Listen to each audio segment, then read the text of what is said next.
Noong 2003, hinikayat ni Serena Kogan mula sa Cyberdyne Systems ang death row inmate na si Marcus Wright na ibigay ang kanyang katawan para sa medikal na pananaliksik pagkatapos ng kanyang pagkabitay. Makalipas ang isang taon, ang Skynet system ay naging operational at nakikita ang sangkatauhan bilang isang banta. Sa pagsisimula ng araw ng paghuhukom, winakasan ng Skynet ang karamihan sa sangkatauhan, na nagpasimula ng matinding digmaan sa pagitan ng mga tao at mga makina, na naglalagay ng mga Terminator upang manghuli ng mga nakaligtas. Maraming naniniwala na si John Connor ang tagapagligtas ng sangkatauhan, habang ang iba ay nagdududa sa kanyang kahalagahan. Pagsapit ng 2018, pinangunahan ni John Connor ang isang resistance raid sa isang pasilidad ng Skynet, kung saan natuklasan niya ang mga bilanggo ng tao at mga blueprint para sa isang bagong modelo ng Terminator na may buhay na tissue. Ang base ay nawasak sa isang nukleyar na pagsabog, at si John ay ipinapalagay na patay na. Gayunpaman, nakaligtas si Marcus sa pagsabog at nagpunta sa Los Angeles.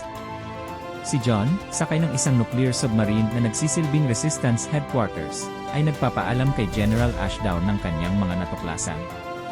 Natuklasan ng Resistance ang isang radio frequency na pinaniniwala ang isang shutdown signal para sa mga makina ng Skynet.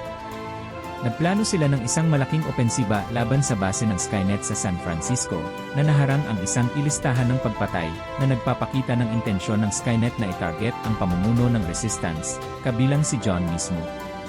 Napagtanto ni John na kasama sa listahan si Kyle Reese na nakatakdang maging ama. Si John at ang kanyang koponan, kasama ang kanyang asawang si Kate, at kasamahan na si Barnes, ay matagumpay na nasubok ang signal sa mas maliliit na makina at nai-broadcast ito sa Resistance. Sinusubukan nila ito sa mas malalaking makina na may katulad na tagumpay. Gustong salakayin ni Ashdown ang Skynet Core, ngunit nababahala siya sa mga taong bilanggo na nakulong doon. Pinipilit ni John na iligtas muna ang mga bilanggo.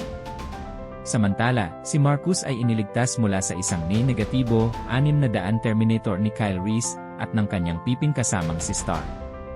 Narinig nila ang broadcast ni John at nagpasya silang sumali sa Resistance, sa kabila ng maraming hamon.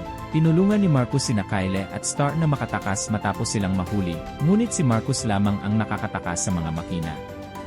Ang mga Resistance negatibo, 1-0 na eroplano ay binaril habang sinusubukang harangin ang isang sasakyan na patungo sa San Francisco, kung saan matatagpuan ang Skynet Core.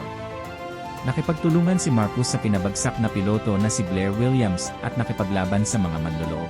Nang masabugan ng isang landmine si Marcus papuntang base ni John, nahayag ang pagiging cyborg ni Marcus, na humantong kay John na maghinala kay Marcus bilang isang banta. Tinulungan ni Blair si Marcus na makatakas, at iniligtas ni Marcus ang buhay ni John mula sa Skynet's Hydrobots. Nakipagkasundo sila, papasok si Marcus sa punong tanggapan ng Skynet para tulungan si John na iligtas si Kyle at ang mga bilanggo. Sinubukan ni John na ipagpaliban ang pag-atake, ngunit pinaalis siya ni Ashdown, kahit na pinili ng mga puwersa ang sundin ang plano ni John. Hindi pinagana ni Marcus ang mga depensa ng base, na nagpapahintulot kay John na palayain ang mga bilanggo. Napag-alaman na minapula ng Skynet si Marcus bilang pain para akitin si John at patayin siya.